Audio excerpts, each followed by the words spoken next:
Oh, look, it's another white truck parked in front of my house. So this one is off on a bad foot. After getting what I feel like was the buy of the century, had a very unforeseen problem today. No, the 3.4 liter did not give out on me. That doesn't really happen. But the starter did. So usually I would think to myself, a starter, that's really no big deal. I can probably find one for 100, 150 bucks, put it in myself in, an hour or two and move on. But I've done one of these on a 4Runner from a similar year, and it's an absolute nightmare of a job. It took me probably 10 hours altogether last time. Now I assume that having done it once, I could do it a lot quicker the second time, but without having access to a big lift and a bunch of fancy tools, it's kind of a time-consuming job with tight spaces and bloody knuckles and a lot of swearing. So I've got that to look forward to, and unfortunately that has to take precedence as the first thing I'll do. Now this thing needs a lot of work, and I'll give you kind of an idea as to what I already know already. First, the hood does not latch. Now you're looking at the hood itself. That is tree sap and I don't even know what that is. Looks like mold or something. I'm gonna see what I can do with this and just kind of take my best stab at it. We've got a light with no cover here. This turn signal, oh, this is a doozy. This turn signal doesn't work, not because the bulb's out, but because rats chewed up the wiring to the headlight. That's happened in a couple places. That's all been repaired. As far as I know, the turn signal is the only thing that doesn't work. That seems to check out so far. So I'm gonna try my hand at a little bit of electrical here just because it's only a few wires, but we'll see. All that sap continues from the hood up to the roof. Big crack in the windshield. We have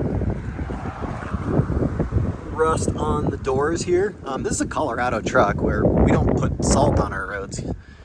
And you can look under here and it's not even a rusty truck at all, but somehow I think the doors can get water trapped in them, and if the drains get clogged up, then it starts pooling in there and you start getting that rust like that. The topper here, which is a nice benefit, it's tough to see probably, but there's a little bit of delamination kind of right along this line. So as I clean that up, there might be a bit of paint fade on there. I'm really not too concerned about that, especially on a topper and not the vehicle itself. Looking back here, just dirty. The topper itself, the gas shocks on the window here, they don't hold up super well. We've got our typical bumper rust on here, but we do have a hitch, which is nice. And a nice big scratch that goes down there. One thing you can't see is the air conditioner. That does not work.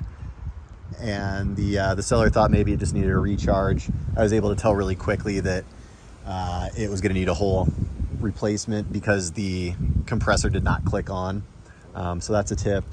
If you're looking at a vehicle, the air conditioner doesn't feel quite right, listen for an audible click when you actually turn on the air conditioner, and usually you're going to see your tachometer raise up by maybe 100 RPM or so as it activates that compressor. If none of those things happen, then you know you have a compressor failure or a compressor clutch at the very minimum, and you're probably looking at a pretty expensive replacement that's not going to be worth it. On the plus side here, obviously the big things. It's a Toyota with 150,000 miles on one of the best engines they've ever produced. It's 4-wheel drive, it's the TRD, it's an extended cab, it's got good matching tires on it, and despite a lot of cosmetic stuff, it's still a pretty straight truck with a reasonably good interior that's not all torn up, just dirty.